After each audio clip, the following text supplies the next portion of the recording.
Dalvin Cook has made the Pro Bowl the last 4 years, and the Vikings ended up releasing him. But there's a reason why no team was willing to trade for him. They weren't willing enough to give up draft picks on top of taking on Cook's salary. But overall, if you're a Vikings fan, of course it's going to be disappointing to lose him. Of course it's going to be disappointing to lose a guy like Adam Thielen, but possibly Danielle Hunter. We know what he brings when he's fully healthy. When he's fully healthy is the question. Eric Kendrick's a good player. I'm looking at Patrick Peterson, who goes over to the Steelers. I also forgot to mention Zadarius Smith, but of course he played hurt in the second half, and I'm not going to say he wasn't productive, but he wasn't as productive as the first half. Overall, this offseason for the Vikings has been rough. They've lost a lot of good veteran players. There's also a reason to be excited. The Vikings are getting younger, they're saving money, and no one's going to step here with a straight face and tell me that the Vikings aren't going to be competing for the NFC North. I'm not a Vikings fan, I'm a Colts fan. I'm telling you guys from a non-biased perspective that yes, the Vikings, it's their division to lose. They won it last year. Sure, they lost to the Giants. The Lions ended the year 8-2. Okay, but we know the Vikings offense is going to put up points. The defense last season, they had the 31st ranked defense in 2022 under Ed Donatel. They ranked 8th in turnovers, 21st in passer rating, 22nd in sacks, and 24th in completion percentage allowed. That's why they went out there and brought in Brian Flores. Of course, was the defensive play caller for the Patriots in 2018. Flores helped the team tie for the 3rd most interceptions and 5th most takeaways in New England. They ended up winning the Super Bowl that season. Flores has also helped maximize talents of individual players as well. Of course, when he was with the Steelers, we saw linebacker Alex Highsmith, who set a career high with 14.5 sacks and a league high 5 forced fumbles in 2022. With the Dolphins, Xavier Howard, who led the NFL with 10 interceptions in 2020, earned first-team All-Pro honors. So clearly, Flores knows how to run a defense, and the Vikings did a good job, I thought, in free agency and in the draft of putting the proper pieces around his scheme. But when I'm looking at the Vikings, I'm saying that they did enough in free agency to stay competitive, but it's also the draft that I really like. They went into it with 5 picks, and they walked out with a ton of good players. Alexander Madison, he's going to be the new starting running back. And remember, when he was drafted in the 3rd round out of Boise State back in 2019, he wasn't just drafted to be a backup running back. He was drafted to be the replacement for Dalvin Cook, whether that be due to injuries or if something were to happen. And something happened, right? So Madison, overall, he's a very good player. We haven't seen much of him the past 4 seasons because Dalvin Cook has made the Pro Bowl 4 years and he's a bell cow running back.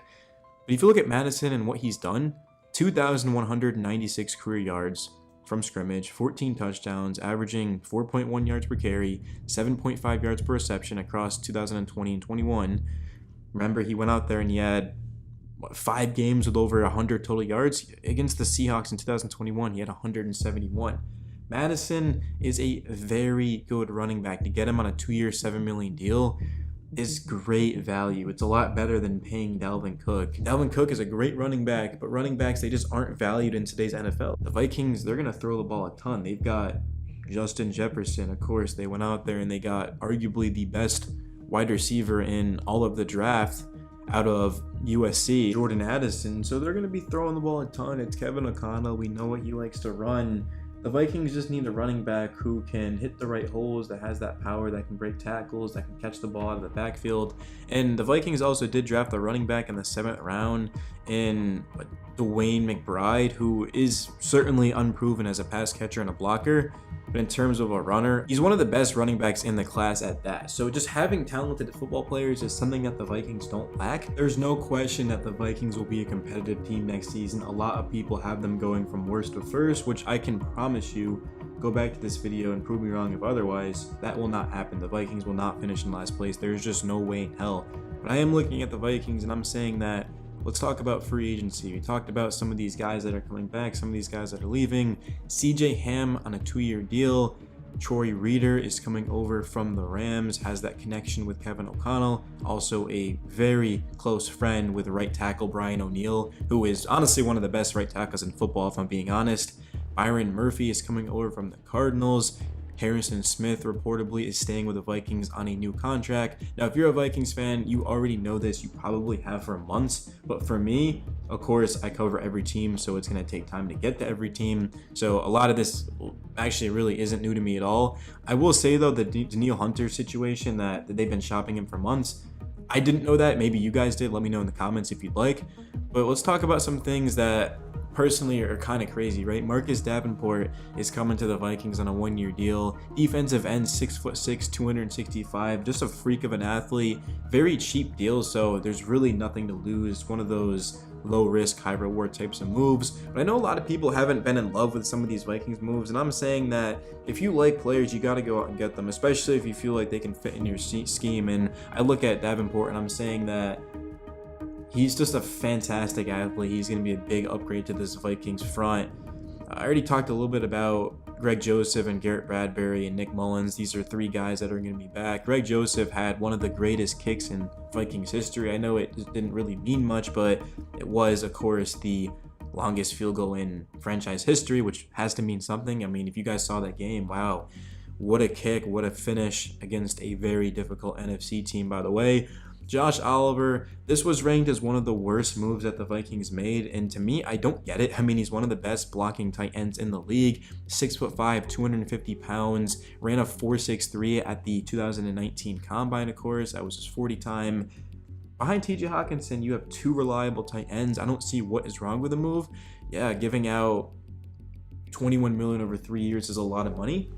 But blocking tight ends should be getting a lot of money. Blocking in football is incredibly important, and it always will be, especially if you have that 6 lineman, right? Basically, is kind of what it is. In terms of the draft, I'm not exactly surprised that the Vikings took Jordan Addison over potentially Deonte Banks and Joey Porter Jr., because he's just a loose athlete with crafty routes and vertical speed to work all 3 levels. From what I've heard from how would I even describe this? Very knowledgeable people in the sports world, they are saying that Jordan Addison is the best route runner in this class, and having that across from Justin Jefferson is going to be incredibly valuable. I mean, we're talking about 2 wide receiver ones together. I mean, that is just a big time pick by the Vikings.